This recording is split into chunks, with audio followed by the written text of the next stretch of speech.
Okay, so I have a question here. Is there any formal training for a communication guide? So in Australia, there are a few organisations that provide that training, one on the East Coast and one on the West Coast.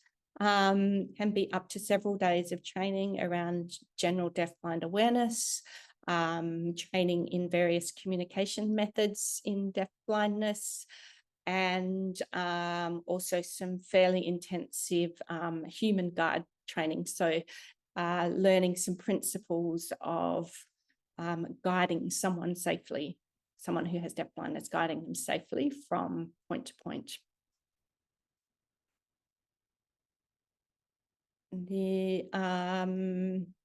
Sometimes if there's not access to formal training, sometimes because deafblind needs vary so much, deafblind support needs vary so much, individualized training might be provided to the support worker team, either by the organisation in terms of buddy shifts and support from the deafblind team. Ideally, that training for the individual need training for the support worker team should be incorporated into a person's NDIS plan as bespoke training, and they can have deafblind awareness potentially provided by their organisation or another organisation, but then the bespoke modifications to those principles needs to be often understood and explored, and that should be incorporated into the funding request. Okay, where can I find a deafblind consultant? Well, if you find a shiny jar, you rub it and hope that one pops out. There's not a lot of people who work in that role, but we're hoping it will grow. So as I said, there are usually an allied health professional, but don't have to be, who has that deafblind expertise and experience and knowledge of deafblind communication methods. So again, we have a few organisations that provide them, and on the Deafblind Information Australia website under services, there's a service directory. You can look for deafblind consultancy as a service provided there. Otherwise, I'd encourage you, if you're providing services for a deafblind team, to constantly build your expertise and start operating, I guess, in that forum, in that role. If I really need a vision assessment and can't get an orthoptist, can I use an OT or an O&M? I'd encourage you to keep looking for an orthoptist.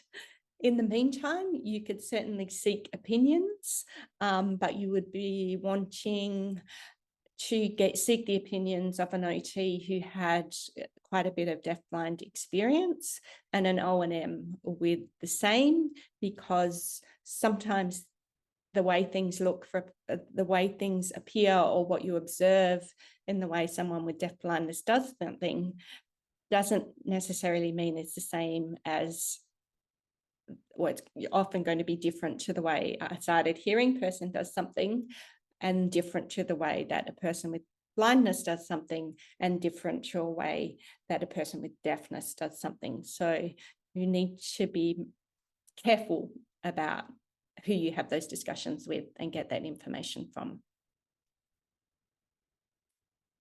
What should I do if there is no deafblind consultant in my area?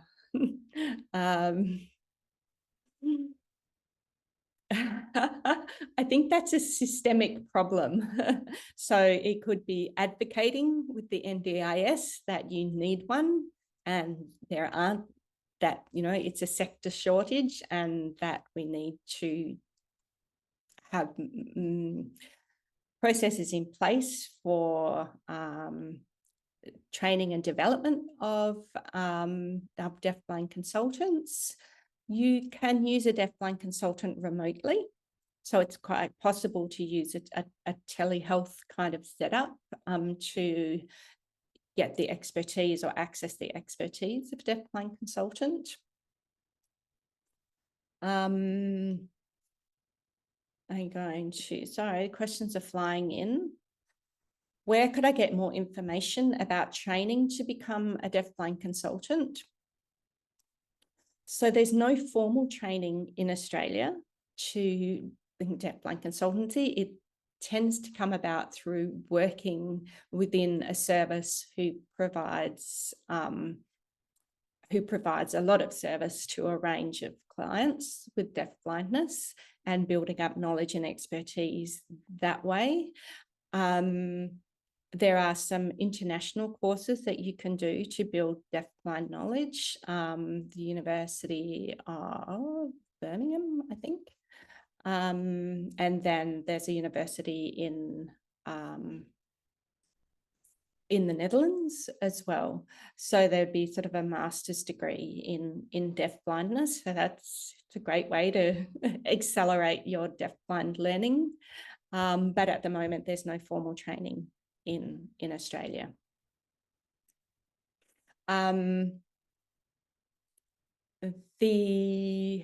I guess your option would be to start working, get a job in a service that provides services to deafblind people with deafblindness, express your interest in that and your desire to be supported and mentored in that role. Fine. So if I'm just going to, for the people in the chat, I'm just going to post the universities there, and I'll also spell the university out in the Netherlands. So the University in Birmingham in the UK, and you can do that degree remotely. And then there's the University of Groningen, which is Groningen, and that's in the Netherlands. You can do some of that remotely, and some of that you have to actually attend the university for some of those to complete some of the course requirements. Okay.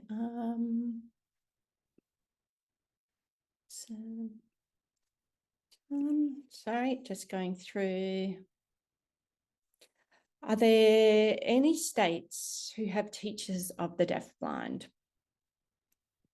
I don't think so at the moment, but there are definitely teachers of the deaf and hard of hearing and teachers of the blind who are perhaps operating in those roles and consulting. So if they're a teacher of the deaf, they might be consulting with the teacher of the blind, but also have that degree of knowledge that doesn't come from a single sensory training in a single sensory area.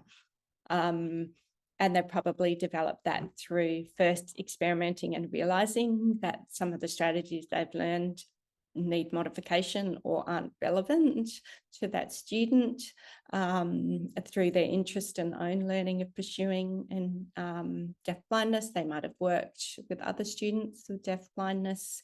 But certainly in Western Australia, where I'm from, probably 10 years ago, there was a team of teachers of the deafblind. But as far as I'm aware, but if you know of any, please feel free to share that. Or if you're working in that deafblind teacher role or deaf teacher of a single sensory impairment / deafblind consultancy, please shout out. Oh, now this is a great question and probably an oversight on my part. And I was thinking, I've done a previous presentation where I actually included this, and I don't quite understand why I didn't today. Would you say a deafblind peer mentor would be an important part of the team? definitely think that you can't beat lived deafblind experience, but because it's so diverse, maybe you might have to match that. But I think somebody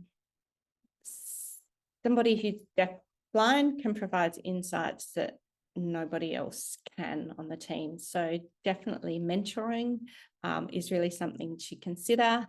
I think deaf mentors are operating under the NDIS system now. You can fund a deaf mentor. So I think theoretically a deafblind mentor would be a possibility as well.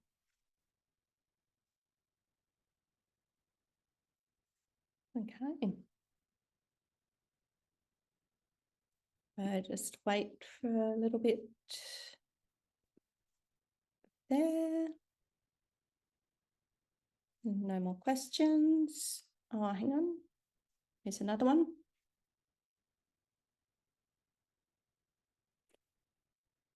Do you know of any examples of teams, including professionals from other countries, providing remote services? So I think definitely in countries where there is recognition of deafblindness in their legal system and in their funding system, so that it's actually a well-recognised and distinct disability and has been for many years, or at least a number of years, then there's an obligation to provide funding and services for that particular type of disability, and recognition that people need to understand that disability to then provide specialized services for it. So I think in the United States, in the Nordic countries, where deafblindness has been well recognized for quite some time, there are state-based systems within their education setting or their social services setting that provide deafblind services for their whole country. So they may be travelling services, they may be accessing the specialists remotely and working with local teams on site. So yes, I think there's definitely examples that Australia could learn from in terms of bettering their own practice and their own services in deafblindness from overseas.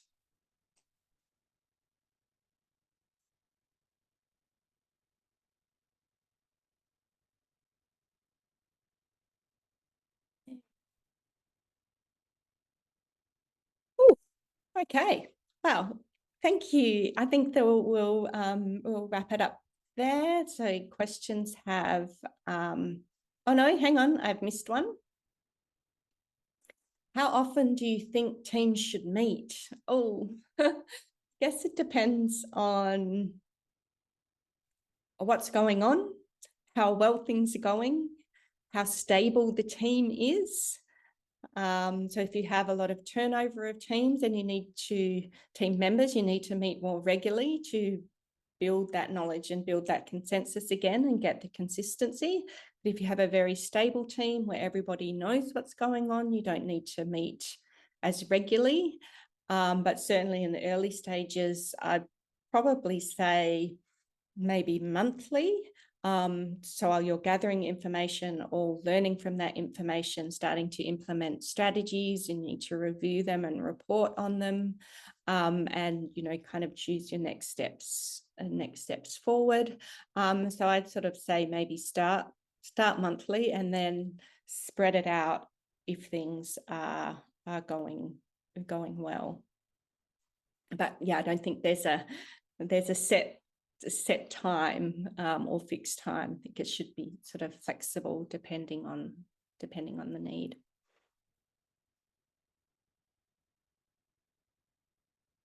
Okay. So if there's no more questions, I thank you for your attendance today. and we will be running a few more webinars over the coming weeks. So I hope you'll join us. Look out on the mailing list for notification of them and on our Facebook page.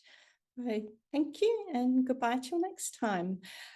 Thank you too to our interpreters for today. We have Naomi and Brooke, and our captioner, Lee. Thank you, and until next time.